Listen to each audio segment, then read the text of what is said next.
بسم الله الرحمن الرحيم وصلى الله على سيدنا محمد وآله وصحبه وسلم الحمد لله رب العالمين والصلاة والسلام على سيدنا محمد خاتم النبيين وإمام المرسلين. Mes frères, mes sœurs, je partage avec vous aujourd'hui cette petite vidéo, Inch'Allah Ta'ala.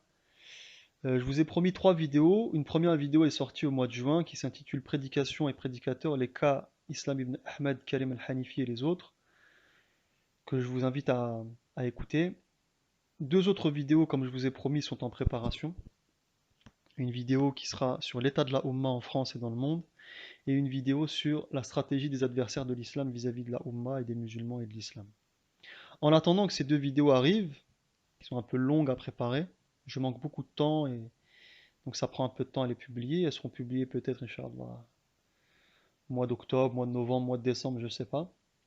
Mais en tout cas, Inch'Allah Ta'ala, si Allah me prête vie, je les publierai, Inch'Allah Ta'ala. En attendant, entre-temps, comme j'ai pas réagi à l'affaire Ramadan, et vous allez comprendre pourquoi, je fais une toute petite vidéo de quelques dizaines de minutes sur l'affaire Ramadan. L'objectif, c'est pas de parler de Ramadan en lui-même, parce que des affaires Ramadan, il y en a dans toutes les religions, hein. Des rabbins, des prêtres, des imams, des intellectuels, des politiques qui tombent dans des affaires de mœurs, il y en a partout, en tout temps.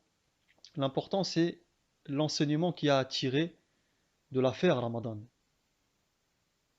Les fruits, les bons fruits qu'on peut tirer de ça, nous, la communauté musulmane et les gens de manière générale. Je vais commencer par citer trois sagesses qui sont en rapport avec le sujet. Ibn Ata'illah Sekandari, dans son ouvrage Al-Hikam al-Ata'iyah, les sagesses d'Ibn Ata'illah, nous dit: Tu es libre à l'égard de ce dont tu désespères, tu es l'esclave de ce que tu désires. Il nous dit également: La science, s'il accompagne la crainte de Dieu, est à ton bénéfice, sinon, elle est à ton détriment. Ibn Ata'illah Sekandari nous dit également qu'Allah, que Dieu a fait de Satan, d'Iblis, ton ennemi afin que celui-ci te traque jusqu'à ce que tu te réfugies auprès de Dieu. Et Allah a mis en mouvement ton âme passionnelle, ton nefs, afin que sans cesse tu te tournes vers lui, vers Allah. Mes frères, mes sœurs, pendant des années, je me suis moi-même méfié de Ramadan. Et à chaque fois qu'on me posait la question sur lui, je disais aux gens de se méfier de ce personnage ambigu. Je ne suis pas quelqu'un qui suis ignorant de Ramadan ou de ses écrits, je suis quelqu'un qui a lu un minimum Ramadan, ses ouvrages majeurs, parce qu'il a écrit beaucoup d'ouvrages. C'est quelqu'un qui publie beaucoup d'ouvrages, comme Michel Onfray. On se demande si c'est lui qui écrit ses livres ou pas, hein. Presque un livre par an, je crois qu'il a publié plus de 30 ouvrages en l'espace de 30 ans. On se demande comment il fait avec ses conférences, ses cours à Oxford, sa vie familiale, ses voyages partout dans le monde, ses conférences. On se demande où il trouve le temps d'écrire des ouvrages. Donc pendant des années, je me suis moi-même méfié de Ramadan, et à chaque fois qu'on me posait la question sur Ramadan, je disais aux gens que ce personnage est ambigu, que ce personnage est dangereux, que ce personnage a des positions plus que discutables. Je sais un minimum reconnaître, comme beaucoup de gens, de par la gestuelle des gens, notamment dans Ramadan, là, en l'occurrence, par sa gestuelle, sa posture, sa façon de parler, c'est un personnage qui sent le faux. Et de par ses prises de position, certaines de ses prises de position et certains éléments dans son discours, ont fait que je me méfie de lui depuis très très longtemps et que je dis aux gens de se méfier de lui. J'ai pas réagi sur lui. Bon, déjà, je suis pas un youtubeur, je suis pas un journaliste, je suis pas un chroniqueur, donc je passe pas mon temps à réagir sur l'actualité. Là, je le fais parce que c'est quelque chose d'important et c'est en rapport avec la vidéo précédente que j'ai publiée au mois de juin sur l'imposture de certains prédicateurs. Je suis pas quelqu'un qui est connu pour faire des mises en garde sur les gens. Et là, je fais une petite vidéo parce que Ramadan symbolise, c'est le prédicateur français le plus connu depuis plus de 30 ans, celui qui passe dans les médias, etc. Celui dont beaucoup ont profité de l'aura, que beaucoup d'organisations ont invité, comme l'UOIF, etc. Il y a beaucoup de suiveurs, de fanatiques aussi, parce il y a réellement des fanatiques qui suivent Ramadan. J'ai pas commenté l'affaire Ramadan les derniers mois, parce que je voulais laisser passer l'affaire, voir l'affaire se dérouler, se déployer, les éléments en présence, les preuves. Je voulais attendre le procès aussi, parce que c'est lors du procès qu'on voit réellement, on arrive à démêler le vrai du faux. Je me doutais dès le départ que ces histoires de viol, etc., étaient fausses. qu'une personne comme Ramadan qui a des groupies par milliers n'a pas besoin de violer une femme pour coucher avec des femmes. Je pense que c'est quelqu'un qui a déjà assez de succès comme ça auprès des femmes, de par sa célébrité, de par sa position de pouvoir. Donc ça, c'est une des raisons qui ont fait que j'ai pas réagi tout de suite. Et la deuxième chose, c'est que, euh, comme je vous l'ai dit, ça fait déjà des années que je mets en garde contre Ramadan, j'appelle les gens à faire attention, à se méfier, à prendre leurs précautions vis-à-vis de Ramadan et des gens comme Ramadan. Donc là, ça va être juste, je vais rajouter une couche de peinture en fait. Mais je le fais quand même.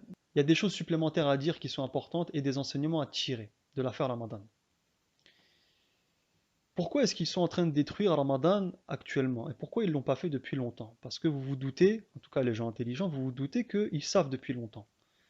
Les renseignements généraux, les services secrets français, euh, les ennemis de Ramadan dans le monde israélien ou le monde sioniste, les adversaires de l'islam, les adversaires de M. Ramadan de manière plus particulière, savent très bien, connaissent très bien son train de vie depuis très longtemps.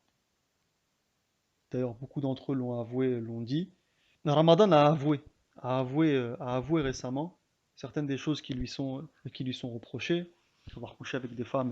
Et ses ennemis sont au courant depuis très longtemps. Pourquoi est-ce qu'ils ont décidé aujourd'hui, actuellement, de le démolir, de le détruire, de l'anéantir? Je pense pour deux raisons. Première raison, une raison politique. Tariq Ramadan a des ennemis chez les sionistes et les pro-israéliens. Pourquoi? Parce que il a une position claire et ferme vis-à-vis de la politique israélienne. Ça, c'est une vérité. Malgré tous ses défauts, il faut être juste avec lui. C'est quelqu'un qui a toujours critiqué Israël et la politique israélienne.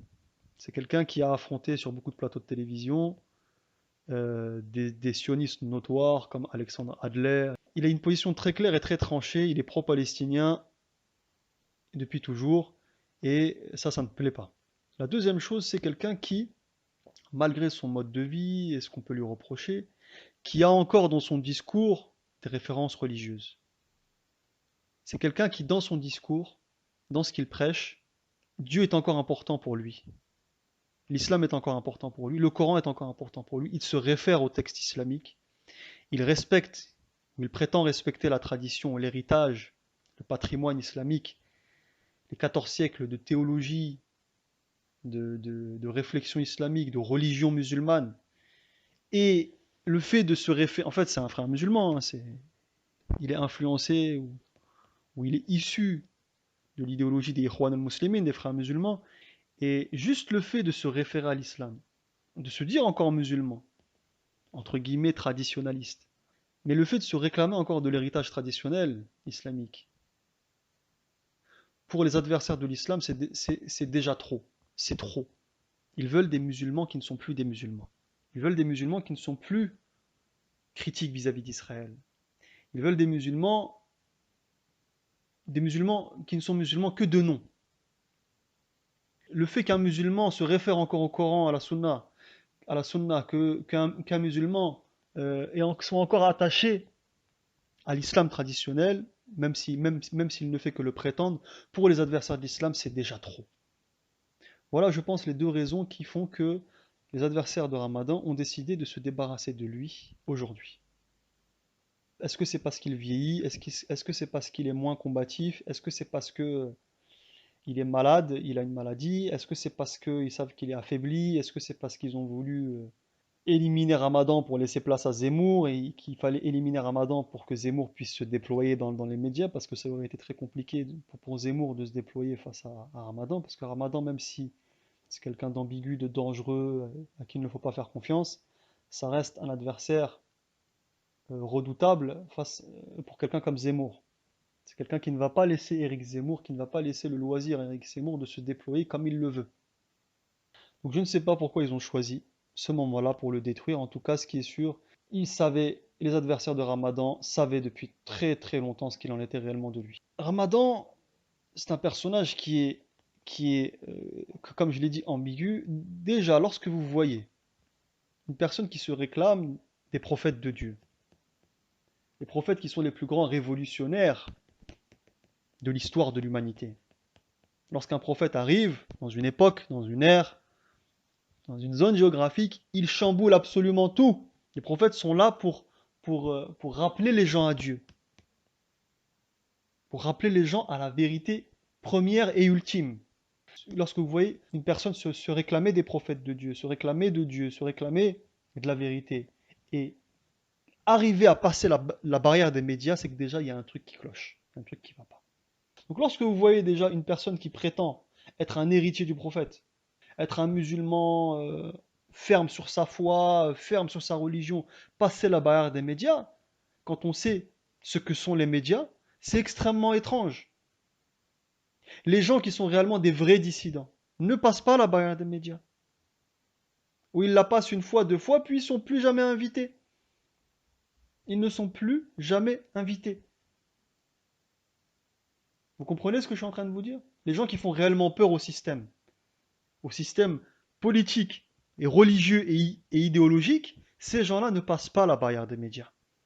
Ils sont obligés de créer des chaînes YouTube où ils sont complètement mis au silence. Ou bien on essaye de les faire taire au maximum, de minimiser au maximum leur prise de parole et leur rayonnement. Une chose également qui est importante, qui est important que les gens comprennent, c'est qu'il y a une différence fondamentale entre un intellectuel et un religieux. Tariq Ramadan n'est pas un religieux, et encore moins un religieux vertueux. C'est un intellectuel, c'est quelqu'un qui a un doctorat, qui a écrit une thèse sur Nietzsche et sur un autre sujet, je ne sais plus quel sujet. Ça n'est pas un religieux. Moi, je comprends pas, je n'arrive pas à comprendre les gens qui pensent que Tariq Ramadan, qui place Ramadan en référence religieuse, en référence spirituelle. Ça va pas ou quoi? Vous avez un problème? Vous croyez quoi que Ramadan c'est Abu Hamid al-Ghazali? Vous avez cru quoi pendant ces 20-30 dernières années que Ramadan c'était Abu Hamid al-Ghazali? Qu'est-ce que c'est que ça? Qu'est-ce qui vous prend, subhanallah? Ah, donc je le dis et je le répète, Ramadan est un intellectuel, ça n'est pas un religieux. Même s'il a eu un discours religieux, malheureusement pour lui, il a pris la posture du religieux et là ça se retourne contre lui parce qu'il y a sa vie qui la rattrape aujourd'hui.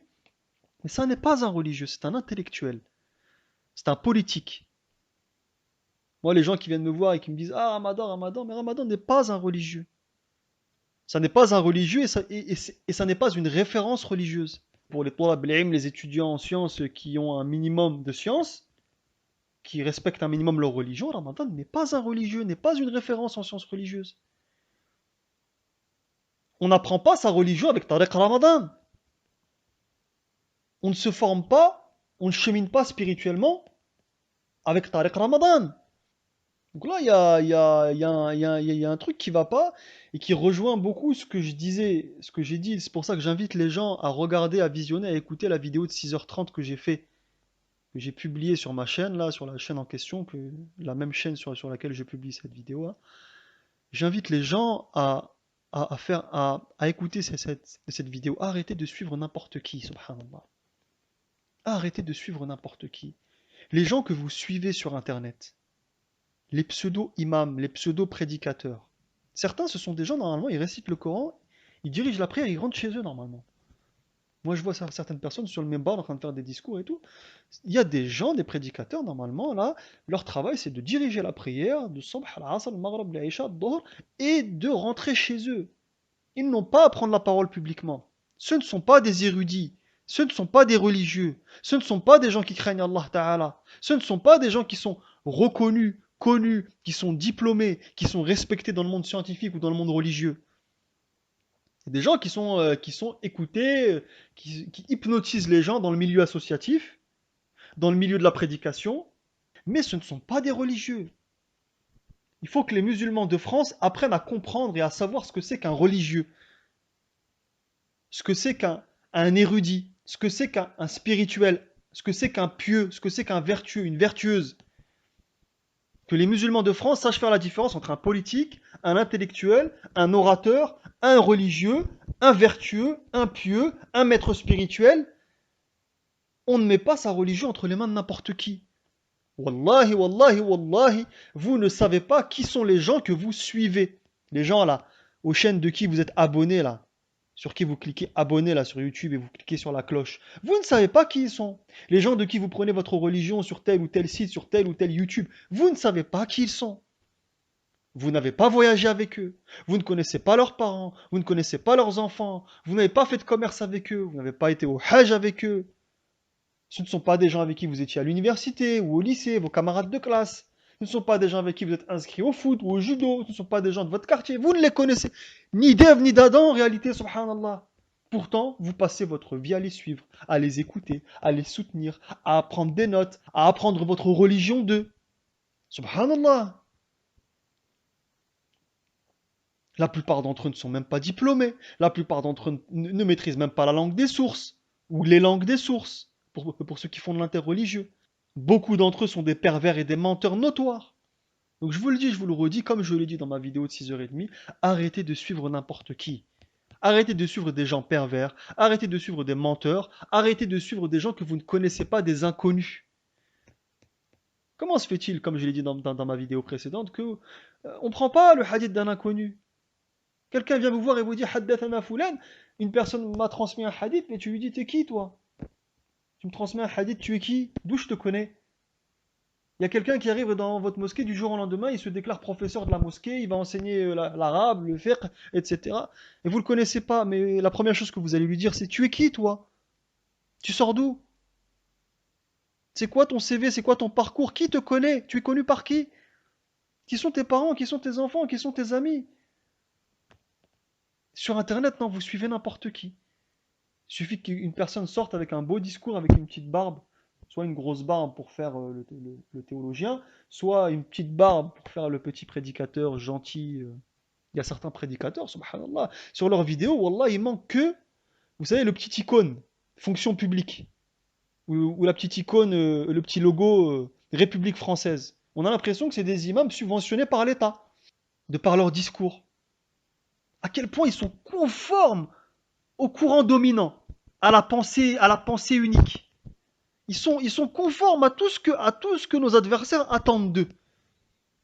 Dans leur discours, aucune subversion, aucune critique réellement de leur époque, du système dans lequel ils vivent. On a l'impression que tout va bien, machallah, tout va bien. Tout va bien. On vit à une époque, l'époque de Dajjal, mais tout va bien. On vit la meilleure des époques, on dirait pour eux. C'est le monde des bisounours. Les musulmans sont éparpillés à travers le monde, soumis, persécutés. L'Empire ottoman s'est effondré. Euh, les musulmans n'ont plus de terre de sécurité, ni dans le monde musulman, ni dans le monde occidental. La religion est en train de s'effriter, de s'effondrer. La nouvelle religion des gens, c'est Instagram, c'est Coca-Cola, c'est tout ce que les publicitaires ont créé dans les années 60 et 50. Mais tout va bien. Ils font des discours, machallah. Yani, quand tu écoutes leurs discours, on a l'impression qu'on vit dans le meilleur des mondes. Quand on écoute les discours de nos imams actuellement, de nos prédicateurs, on a l'impression que la fin des temps, c'est la pièce de Shakespeare, tout est bien qui finit bien. Wallah, on a l'impression que la fin des temps, c'est pas comme le décrivent les hadiths, etc. Non, non. C'est, machallah, tout va bien se passer, vous inquiétez pas. Il va y avoir un train qui va vous emmener au Jannah. Il n'y aura même pas de jugement, Yom al-Qiyamah. Directement, l'Orient Express, ou le Pôle Express, là, de Tom Hanks, qui va vous emmener. Il va y avoir des gens qui chantent dans tous les coins, qui jouent du tambour, machallah. Allez, direction paradis. Il n'y aura pas de jugement, il n'y aura pas de dajjal, il n'y aura pas de châtiment. Vous craignez pas le châtiment d'Allah, tout va bien. Allez. La période de la fin des temps, c'est la foire du trône. Tout va bien dans le meilleur des mondes. Wallahi, c'est ça quand on écoute le discours des imams et des prédicateurs actuellement. Il n'y a pas de problème spirituel, il n'y a pas de problème au sein de la Ummah. Les musulmans ne sont pas persécutés, ne sont pas oppressés. Tout va bien, mashallah. Faites la différence entre un intellectuel et un religieux. Et puis il y a aussi des religieux qui sont des religieux, c'est-à-dire qui parlent de religion mais qui ne sont pas des vertueux. Il faut que vous sachiez, il faut que vous mettiez. euh, Apprenez votre religion déjà et apprenez votre religion, formez-vous, cheminez avec des gens sérieux, des gens solides, des gens vertueux. Donc il y a une chose qui est extrêmement importante à rappeler ici, c'est l'importance de l'éducation spirituelle. L'affaire Ramadan nous rappelle l'importance de l'éducation spirituelle. Nous vivons à l'ère du Dajjal. Nous vivons une des pires époques que les humains n'ont jamais connues.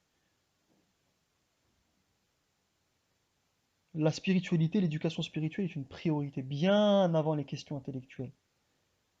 Le cœur des gens, le cœur des croyants, le cœur des gens, la purification des âmes, des cœurs, le fait de s'efforcer à être quelqu'un de vertueux, quelqu'un de bon, de, de purifier son cœur de toutes les mauvaises choses, de tous les mauvais caractères, c'est une priorité actuellement. Pas ce que dit Ramadan. Entre le hijab et l'école, tu choisis l'école. L'important, c'est l'éducation spirituelle. L'éducation spirituelle. Là, je vais juste rappeler un petit truc par rapport aux imams et aux gens qui sont en train de lâcher Ramadan en ce moment. Vous étiez où pendant toutes les années où ils prêchaient? On est quasiment certain, on se doute que beaucoup d'entre vous déjà savaient la vérité sur Ramadan et se sont tus, n'ont rien dit, ont gardé le silence. Vous vous manifestez qu'au moment où l'affaire explose. Vous avez profité de son aura pendant de longues années, et là, quand il se retrouve tout seul face à ses épreuves et à ses bêtises, vous le lâchez. Mais vous étiez où pendant toutes ces années, quand Ramadan avait ce discours plus que discutable, ce discours dangereux? Vous allez nous faire croire à nous que vous n'avez pas remarqué que Ramadan était quelqu'un d'ambigu dans sa posture, dans son attitude, dans son discours, dans sa rhétorique, qu'il avait des positions extrêmement discutables. Vous étiez où? Les imams là qu'on voit sur Facebook et sur YouTube là qui sont en train de cracher sur Ramadan après l'avoir soutenu pendant des années. Nous, ça fait plus de 10 ans qu'on met en garde contre Ramadan. Plus de 10 ans qu'on dit aux gens de se méfier. Pourquoi? Parce qu'on aime notre Ummah. Pas parce que, bon, il y en a qui font de la mise en garde, c'est devenu un sport pour eux, mais on disait aux gens de se méfier parce qu'on aime notre communauté, notre Ummah, notre famille, la famille mohammedienne, la Ummah islamiyya, on aime nos frères et sœurs. On ne veut pas que les croyants soient piégés par ce genre de personnages.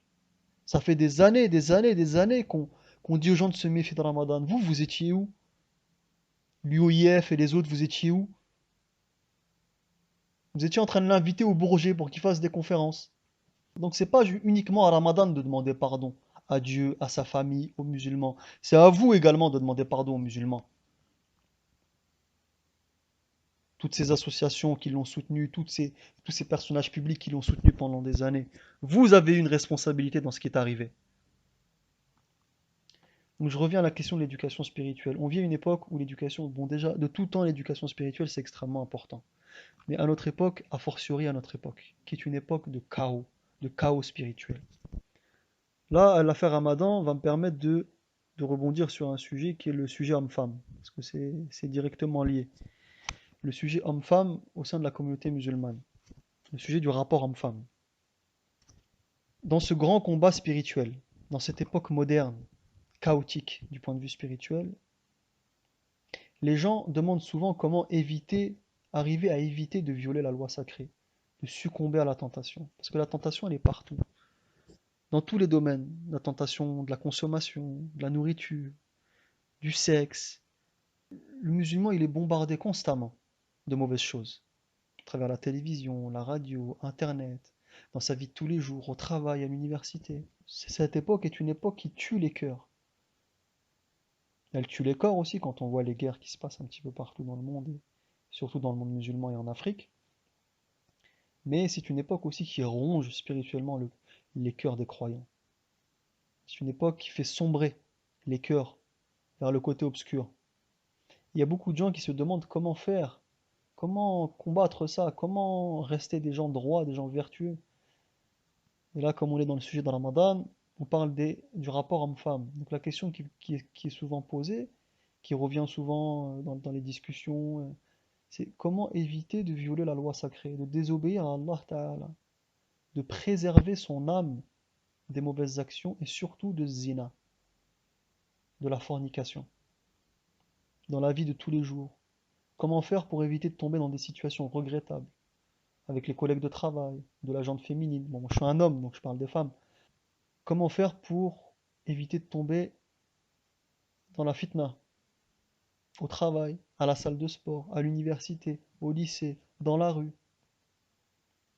C'est une question qui revient souvent et c'est une question qui qui est extrêmement importante. Pourquoi? Parce que l'être humain, Allah Ta'ala a créé les hommes et les femmes pour qu'ils s'unissent émotionnellement, spirituellement, physiquement.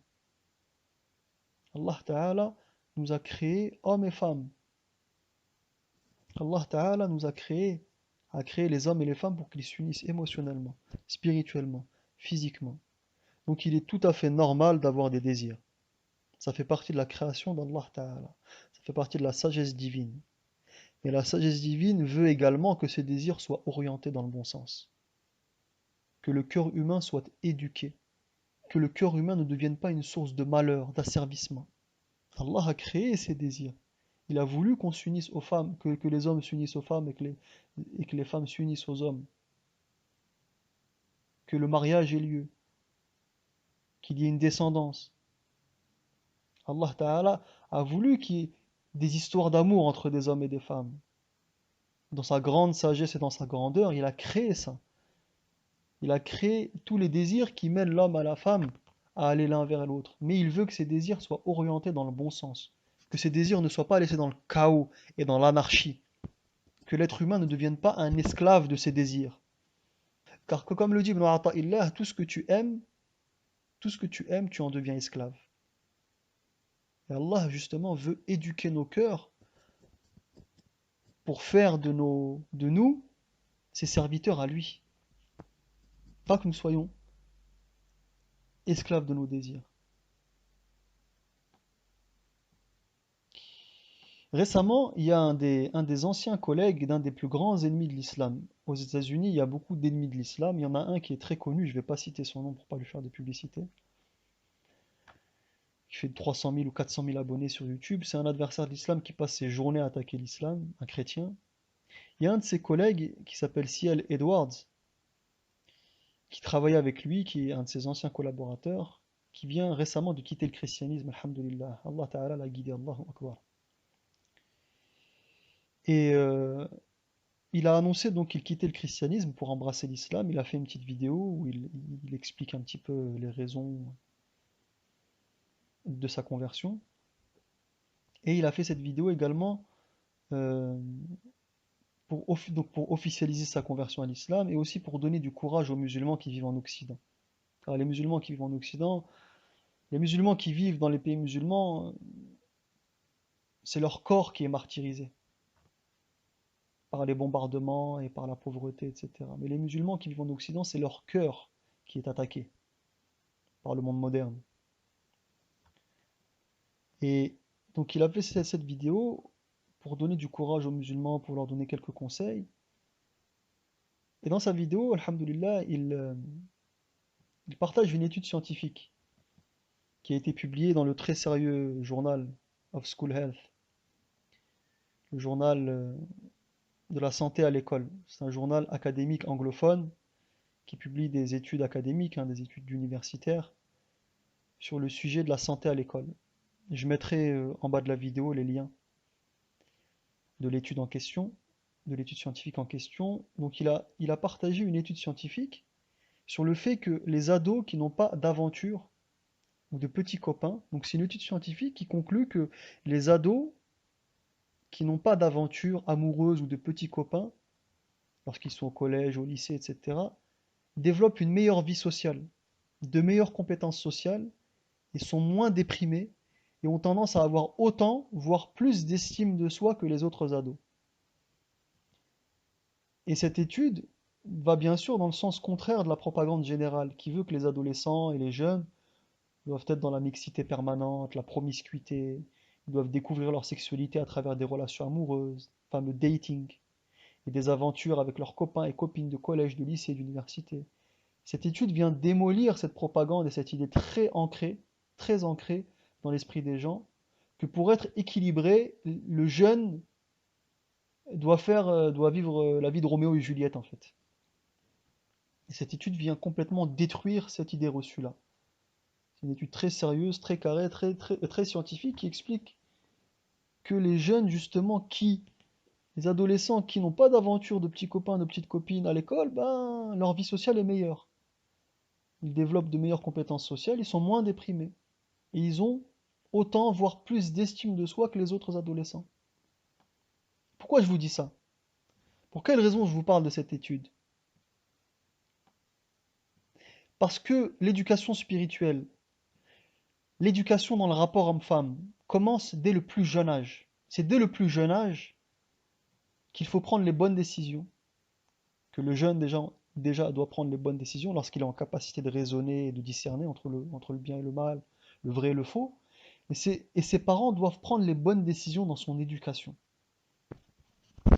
Ne pas succomber aux aux injonctions du monde moderne. Ça n'est pas parce que tout le monde fait une chose que cette chose est bonne. Très souvent, ce que fait tout le monde est en réalité une mauvaise chose. Très souvent. Surtout dans les époques de déchéance et de chaos spirituel comme notre époque. C'est dès le plus jeune âge que l'éducation, apprendre à se comporter avec les femmes, avec les gens du sexe opposé, s'apprend. Que la formation spirituelle et que la formation spirituelle vis-à-vis du sexe opposé se fait dès le plus jeune âge. C'est dès le plus jeune âge qu'on apprend aux enfants à respecter, aux jeunes garçons à respecter les filles, à respecter les femmes. Que les filles, ce sont leurs sœurs. C'est ta sœur musulmane. C'est la fille de quelqu'un, c'est la sœur de quelqu'un. C'est une créature de Dieu. C'est ta sœur en humanité, c'est ta sœur en religion. C'est pas juste un morceau de viande. C'est pas juste quelqu'un avec qui tu vas t'accoupler. On n'est pas des chevaux, subhanallah. On n'est pas des chevaux, subhanallah. C'est dès le plus jeune âge qu'on apprend aux enfants à voir la personne du sexe opposé comme sa sœur, comme la créature de Dieu qu'elle est.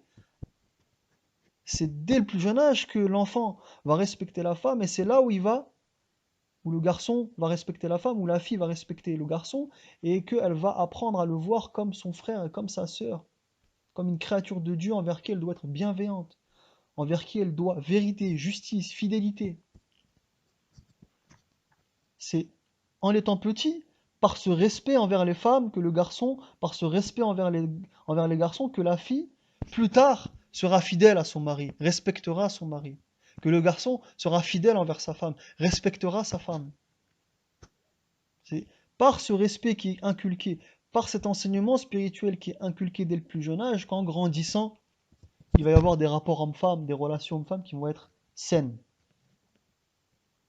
Comment voulez-vous être fidèle, respectueux dans votre vie de couple, une fois que vous avez grandi, si dès le plus jeune âge, vous passez toute votre jeunesse, toute votre adolescence, au lycée, au collège, à la fac, à zioter toutes les filles qui passent, à voir les filles comme des morceaux de viande, à forniquer, à accumuler les conquêtes.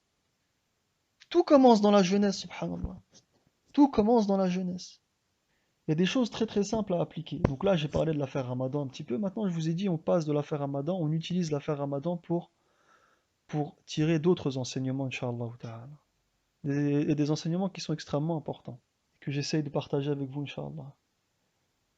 Il y a des éléments, des choses qui sont très très simples à appliquer et qui ont fait leur preuve dans les relations hommes-femmes, pour éviter de succomber à la tentation, pour éviter de tomber dans le haram, pour éviter de violer la loi sacrée. L'être humain a été créé pour un objectif noble, donc il doit se préserver au maximum de violer la loi sacrée. Il doit être en conformité avec la volonté divine, avec le sacré. Donc il y a des choses très très simples à appliquer et qui ont fait leur preuve. Là je parle du point de vue d'un homme, hein, mais les femmes peuvent faire la même chose vis-à-vis des hommes. Que les femmes doivent se comporter avec les hommes aussi de cette manière-là. La première chose, c'est que les musulmans doivent comprendre, les croyants doivent comprendre qu'ils doivent occuper leur âme avec le bien. Mon frère, ma sœur, occupe ton âme avec le khayr, avec le bien. Sinon ton âme t'occupera avec son contraire, c'est-à-dire avec le mal. Combattre le mal, c'est faire le bien. Le soleil, lorsqu'il se lève, il ne détruit pas l'obscurité. Il se lève, il brille, et l'obscurité disparaît. Tout comme le mensonge disparaît devant l'éclat de la vérité. Tu dois occuper ton âme avec le bien. Sinon ton âme t'occupera avec le mal. L'oisiveté, ne rien faire, passer toutes ses journées sur Netflix, discuter, se poser je sais pas où, à discuter avec des gens, regarder les filles passer comme on voit certains, ils sont aux terrasses des cafés toute la journée en plein été. Toute la journée, en plein été, à la terrasse du café, en train de regarder les filles passer, Après, quand il arrive à l'heure du Maghreb, il doit faire sa prière. Déjà, il a raté toutes les prières de la journée. Mais il arrive en fin de journée, il fait ah, j'arrive pas à trouver le khushu'. Subhanallah, Wallah, ya akhi, j'arrive pas à trouver le khushu'. Toute la journée à la terrasse du café en train de siroter des cocktails, en train de regarder les filles passer. Puis à l'heure de Maghreb, tu crois que ton cerveau il va switcher comme ça, d'une seconde à l'autre. C'est toute la journée que tu dois occuper ton âme avec le bien.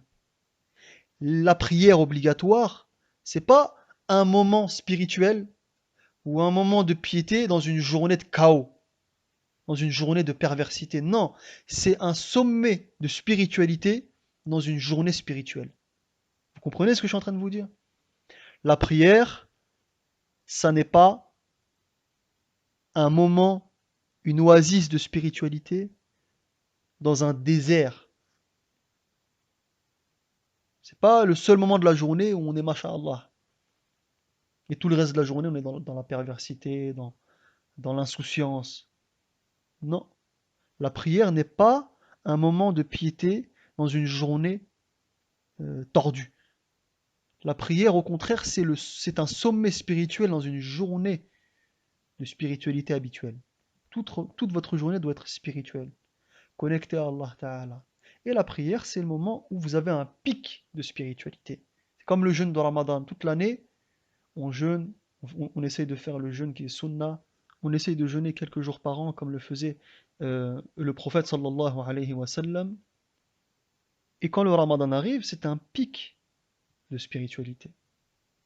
Entre les prières, entre les jours de jeûne, c'est pas la fiesta. Non, c'est de avoir une spiritualité qui est là, qui est habituelle, qui est faite de adhkar, qui est faite de souvenirs d'Allah Ta'ala. Comme dit Allah Ta'ala dans le Coran al-Karim, souvenez-vous. Dans le Coran al-Karim, souvenez-vous de moi, je me souviendrai de vous. On doit se souvenir d'Allah Ta'ala constamment, on doit penser à la mort constamment. Constamment. D'où on vient et où on va. Donc occupe ton âme, mon frère, ma soeur, avec le bien, sinon ton âme t'occupera avec son contraire, avec le mal. Faites vos adhkar. Il faut faire ces adhkar, ces évocations et ces invocations quotidiennes. Le matin, au subh, le soir avant de dormir, la journée après la prière, avant la prière. On doit avoir le nom d'Allah Ta'ala.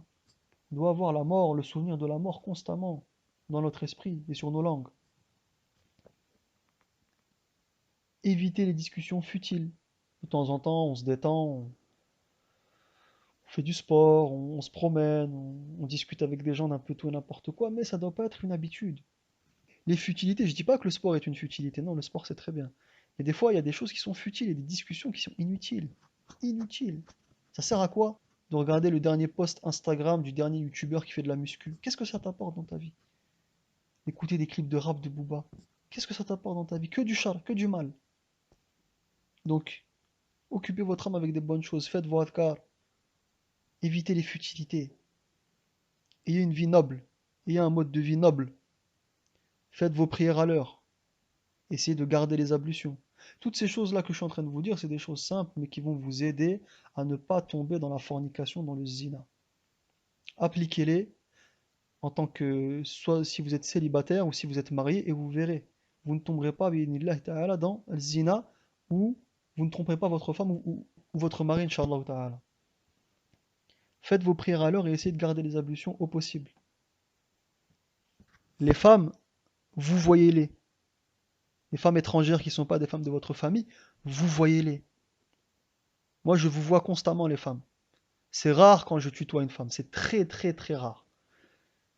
Vous allez voir que ce petit détail, déjà, au lieu de tutoyer les femmes, de les vous voyer, ça va mettre une barrière. C'est une attitude qui met une barrière entre vous et la femme. La femme qui n'est pas votre femme, votre épouse, doit vous être inaccessible. Et vous devez lui être inaccessible. Pas comme vous le dit le monde moderne. Toutes les femmes sont accessibles à tous les hommes. Ils sont énervés quand ils voient une femme en hijab parce que une femme en hijab, elle est inaccessible pour eux. C'est très bien, t'es inaccessible pour eux, c'est très bien ma sœur. Reste comme t'es. Mon frère, t'es inaccessible pour elle, c'est très bien aussi. Parce qu'il n'y a pas que les femmes musulmanes qui sont inaccessibles, il y a les hommes musulmans aussi. Les hommes qui respectent leur religion et qui se respectent. Un homme qui fait la prière, qui se respecte, qui a un mode de vie vertueux, il s'amuse pas à sortir avec les filles et à faire n'importe quoi. Donc, Au lieu de tutoyer les femmes, vous voyez les femmes. Les jeunes et les moins jeunes, vous voyez-les. Une femme doit être une dame dans votre esprit. Dès le plus jeune âge, il faut inculquer ça aux enfants. Ensuite, respecter la tenue vestimentaire pour les hommes et les femmes. La tenue vestimentaire en islam, c'est pas que pour les femmes. Bon, déjà, les femmes, elles connaissent les règles islamiques pour se vêtir. Elles peuvent mettre ce qu'elles veulent comme habit à partir du moment où elles couvrent les parties de leur corps qui doivent être couvertes, qui doivent être couvertes. Et pour les hommes, c'est la même chose. On voit, subhanallah, des fois la femme elle est en hijab et l'homme il est en jean moulant. On voit des couples des fois comme ça. Ou bien il est avec sa sœur elle porte le hijab ou elle s'habille bien avec des habits amples. Et lui il est en jean moulant, quand il se baisse à la mosquée pour se prosterner, on voit l'arrêt de ses fesses, mais des t-shirts moulants. C'est bon, tu fais de la muscu, c'est bon, très bien. Ça montre-le à ta femme, c'est pas aux femmes dehors, dans la rue, subhanallah. Les gens qui veulent montrer leurs muscles comme ça, leur beauté, qui sont obsédés par leur beauté, les gens narcissiques, par leur beauté, par leurs muscles, qui sont dans une consommation maladive de conquête féminine, en général, c'est qu'il y a une frustration, il y a un problème chez vous, il y a un truc qui va pas. Quand on a besoin comme ça de conquérir 1 milliard de femmes, de se montrer, de faire le beau, c'est qu'il y a un manque de confiance en soi quelque part. Il s'est passé quelque chose dans ton enfance où t'as une frustration, il faut aller voir un psy. Et des fois, c'est nécessaire de voir un psy. Moi, il y a des frères comme ça qui avaient la maladie du zina, que j'ai connu qui avaient la maladie du zina. Donc des fois, c'est des choses qui se sont passées dans l'enfance, il y a des gens, ils se sont fait rabaisser par leurs parents, puis c'est resté au fond d'eux, dans leur inconscient, dans leur subconscient. Allahu a'lam, je suis pas psychologue. Donc respectez la tenue vestimentaire. Les hommes là, qui font de la muscu, qui font du sport, habillez-vous correctement, arrêtez de mettre des jeans serrés, des t-shirts serrés, couvrez-vous, subhanallah. Couvrez-vous. Par exemple, on critique les Ikhwan depuis tout à l'heure, à cause de Ramadan. Mais la façon de s'habiller des Ikhwan, elle est très très bien. Enfin, je trouve elle est mieux, en tout cas elle est mieux que la façon dont s'habillent beaucoup de gens maintenant. Ils mettent un pantalon de costume avec une veste de costume, on voit pas leur forme. Une chemise. La façon de s'habiller de Ramadan, par exemple, c'est une façon qui est beaucoup mieux que ce que mettent les gens actuellement. Costume, ça te cache les parties honteuses. En tant qu'homme, voilà, tu n'attires pas le regard des femmes. Et puis tu t'habilles proprement et correctement. Je dis pas de mettre des costumes, je dis pas à tout le monde de mettre des costumes. Mais voilà, il faut faire un effort. Les hommes doivent faire un effort. C'est pas que les femmes qui se couvrent en islam, les hommes également se couvrent. Les femmes ont des désirs, donc les hommes se couvrent.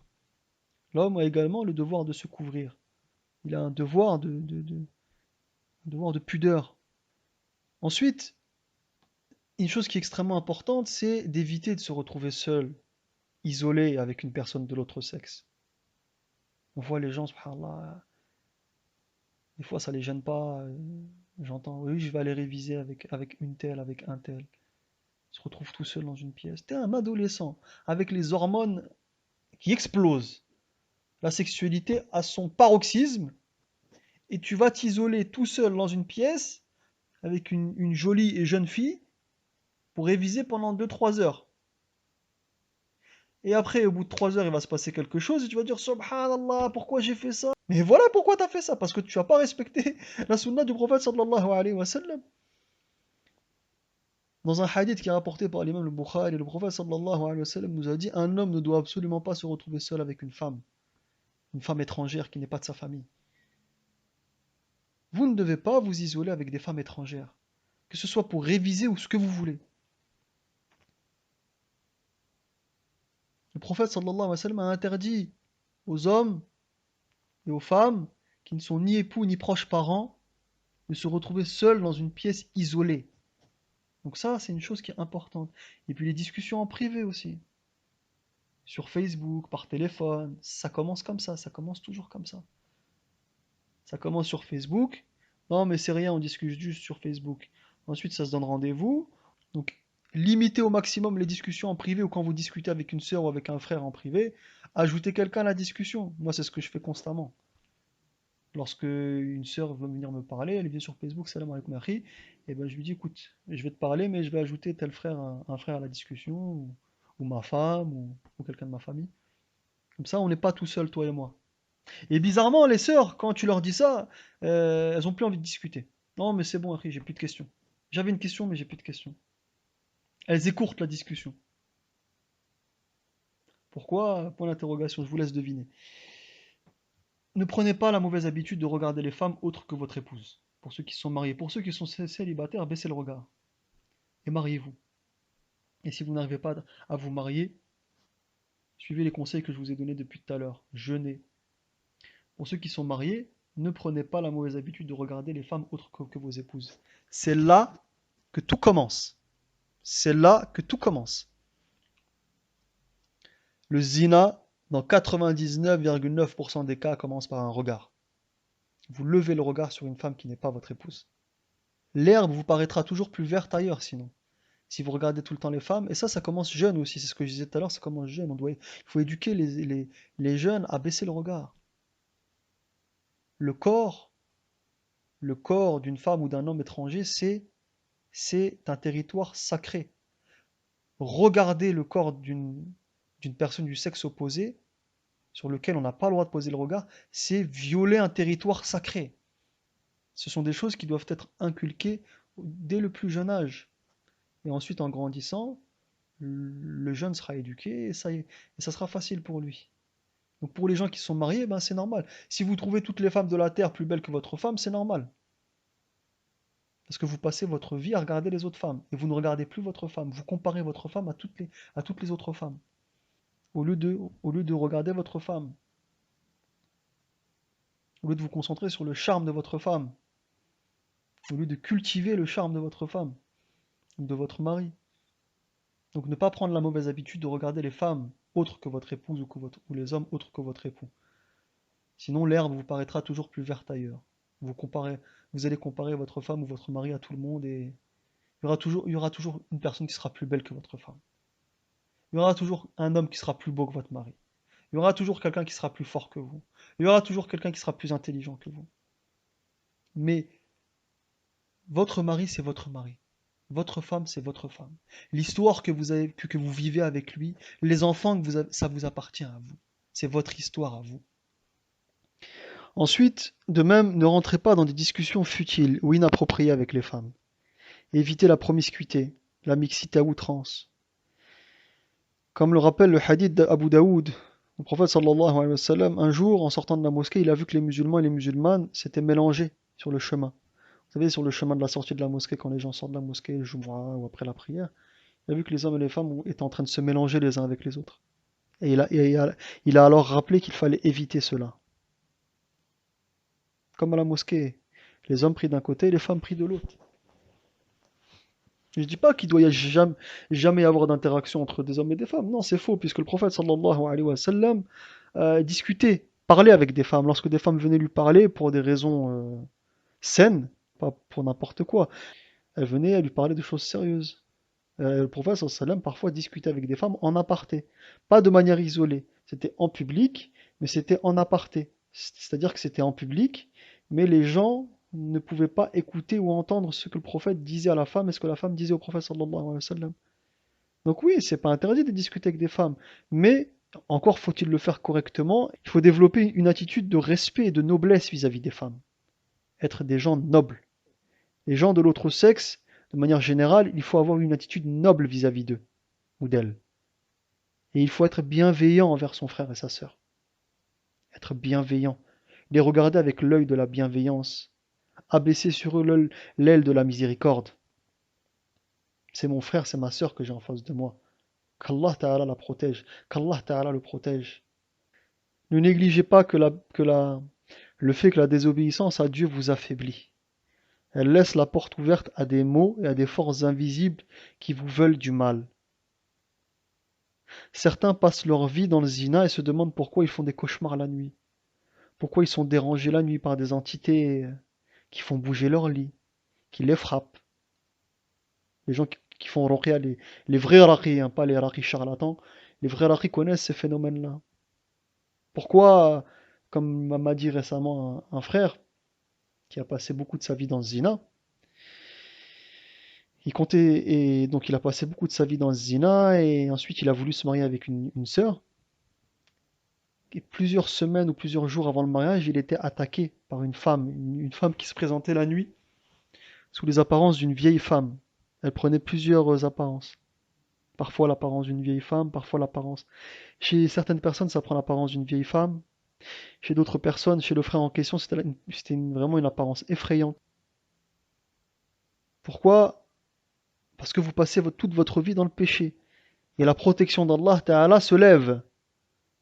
Vous ne bénéficiez plus de la protection d'Allah Ta'ala. Donc c'est normal, vous allez être attaqué par des entités, des forces invisibles qui sont là, qui existent. Nous sommes des musulmans, des croyants.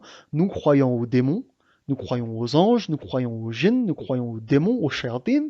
Il y a des diables parmi les hommes. Le diable, ce n'est pas une race.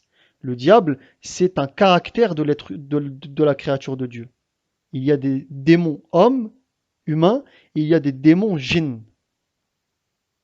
Les démons humains, c'est ceux qui font le mal, qui sont malfaisants. Mais il y a aussi des démons parmi les forces invisibles. Et lorsque vous ne bénéficiez plus de la protection d'Allah Ta'ala, vous êtes à leur merci. Donc quand vous passez toute votre vie dans le zina, dans la fornication, dans l'usure, dans le péché, dans l'avarice, dans la malfaisance, il ne faut pas vous étonner que la protection d'Allah Ta'ala est enlevée, d'être attaqué par des forces qui jouent, qui se jouent de vous, qui jouent avec vous et qui vous font du mal. Et qui peuvent aussi faire du mal à votre famille. Ceux qui ont déjà été touchés par ce genre de mots-là savent de quoi je parle. Les spécialistes de ce qu'on appelle la ruqya, la guérison spirituelle, savent aussi de quoi je parle. Lorsque vous êtes trop dans le péché, vous risquez gros. Je rajoute à ça le fait que vous vous affaiblissez spirituellement. Vous affaiblissez spirituellement par le péché. Vous affaiblissez votre individu, individuellement vous vous affaiblissez, et vous affaiblissez la société. Lorsque vous faites zina, vous faites du mal à vous-même, votre foi baisse. Vous vous affaiblissez spirituellement. Vous affaiblissez la personne avec qui vous faites zina. Parce qu'elle aussi a la foi qui baisse. Elle s'éloigne de Dieu. Si ça se sait autour de vous que vous faites zina, vous donnez des mauvaises idées aux gens. Vous faites de l'acte de zina un acte de normalité, alors que c'est un acte qui est anormal, qui est immonde. Par exemple, vous êtes un garçon qui avait l'habitude de coucher avec des femmes. Et les sœurs ou les femmes de votre famille, vos cousines, vos sœurs le savent. Qu'est-ce que vous faites en faisant ça? Vous leur donnez des mauvaises idées. Vous êtes un mauvais exemple, un mauvais modèle pour elles. Donc vous faites du mal à vous, vous faites du mal à la femme avec qui vous couchez, et vous faites du mal aux gens qui sont autour de vous, les gens qui soi-disant vous aimez le plus au monde, les gens de votre famille, Zama. Zama, vous les aimez le plus au monde. Ben, vous leur faites du mal. Toutes les sœurs, là, ce que vous appelez les beurettes, pourquoi elles sont comme ça maintenant, énormément de filles maghrébines? Une raison de cette chose-là, c'est que beaucoup d'entre elles ont vu leurs frères et leurs cousins toute leur vie forniquer et sortir avec des filles. Donc elles se sont dit quoi? Pourquoi pas moi? Pourquoi ils ont le droit et moi j'ai pas le droit? Alors que dans l'islam, elles, vous n'avez pas le droit de faire zina et elles n'ont pas le droit de faire zina. Vous avez le devoir de vous couvrir, elles ont le devoir de se couvrir. Vous avez le devoir d'avoir des relations nobles et correctes avec les femmes, elles ont le devoir d'avoir des... C'est pas vous avez tous les droits et elles ont aucun droit. Mais vous avez été des mauvais exemples pendant toute votre vie. Et maintenant, la beurette est devenue le symbole de vos péchés passés. Allah Ta'ala est en train de vous humilier avec cette histoire de beurette là. Je vois des fois les vidéos de Bassem Baïki qui pètent les plombs. L'islam est une loi, l'islam est une voie. C'est un code moral et un chemin spirituel. Vous êtes censés être des hommes et des femmes de haute vertu, au service du plus grand des maîtres. Vous êtes censés être des créatures et serviteurs de Dieu, sous l'aile de la miséricorde et de la protection divine, sous la bienveillance et l'amour divin. Être sous la protection divine, l'amour divin, c'est déjà une récompense immense. Allah n'a pas besoin de vous, n'a pas besoin de nous. Tout ce qu'il ordonne, tout ce qu'Allah ordonne est dans votre intérêt à vous. Allah Ta'ala se passe de vous et se passe des mondes. Donc, je vais terminer en rappelant, Inch'Allah Ta'ala, les sagesses d'Ibn Ata'illah par lesquelles j'ai commencé tout à l'heure, dans cette affaire Tariq Ramadan, et tous les enseignements qu'on en a tirés. Tu es libre à l'égard de ce dont tu désespères, tu es l'esclave de ce que tu désires. Ne soyez pas les esclaves de vos désirs. Ne tombez pas dans ce dans quoi Ramadan est tombé. Qu'Allah Ta'ala, on lui souhaite, Inch'Allah, moi je ne suis pas quelqu'un de mauvais, donc j'essaie de ne pas être quelqu'un de mauvais, on lui souhaite du fond du cœur de remonter la pente. Moi je lui souhaite du fond du cœur de sortir de cette période sombre, de cet abîme spirituel dans lequel il est tombé. Je lui conseille plutôt que de continuer à faire le malin sur les plateaux télé, de disparaître. Disparaît Ramadan. T'es pas indispensable. Ne crois pas que tu es indispensable. Comme disait Ernesto Guevara, personne n'est indispensable. Tu n'es pas indispensable. Ne crois pas que parce que tu vas disparaître du paysage médiatique ou je ne sais pas quoi, ça va être la fin du monde. Non, non. Trace ta route. Allez, va-t'en maintenant. Disparais. Occupe-toi de ton âme. Occupe-toi de ta famille. Tu parles de renaissance dans ton livre. Tu veux renaître? Renais. Mais renais en silence.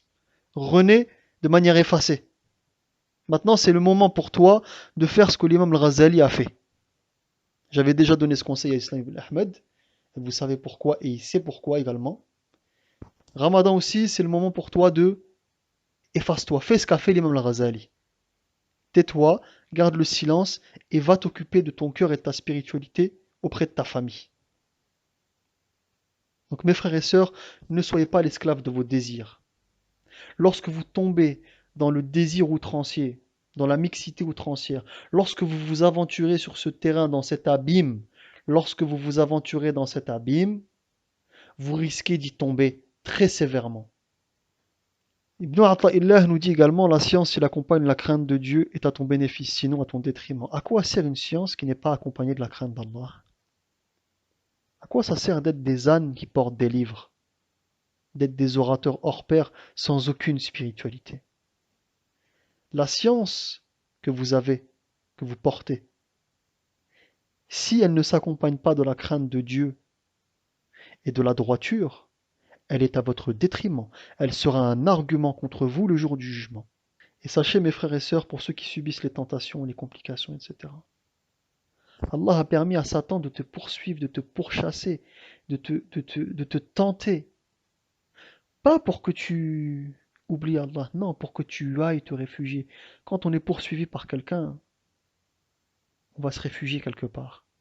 Et on est poursuivi par nous-mêmes et par Iblis. Et donc nous devons aller nous réfugier chez notre grand protecteur.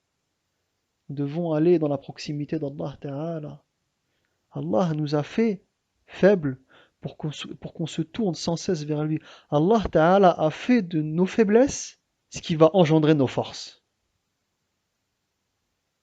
Allah a fait de nos faiblesses ce qui va engendrer nos forces. Et notre force, c'est quoi? C'est le refuge auprès d'Allah. C'est le fait de se tourner vers Allah. C'est la dua auprès d'Allah.